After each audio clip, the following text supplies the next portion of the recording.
anasema ametuonesha kwamba mwanadamu alikuwa kwenye kongwa la utumwa wa dhambi, na kwa sababu hiyo kuna madhara mengi ambayo mwanadamu alikuwa ameyapata kama matokeo ya kufanya dhambi. Lakini Yesu alikuwa amekuja duniani kama jibu pekee la kuhakikisha ya kwamba mwanadamu anatolewa kwenye lile kongwa la utumwa wa dhambi.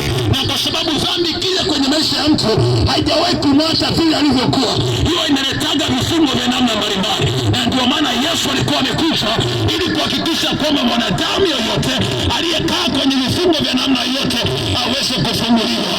Na ninakutangazia siku ya leo, unaposikia sauti hii, chochote ambacho kimeyafunga maisha yako, utakapomwamini Yesu, haijalishi ukubwa wa changamoto yako, haijalishi ukubwa wa tatizo lako, haijalishi watu wamesema nini kwa habari ya unachopitia, ninasema Yesu anaweza akakufungua katika jina la Yesu. Kama unaamini, piga kelele, sema haleluya.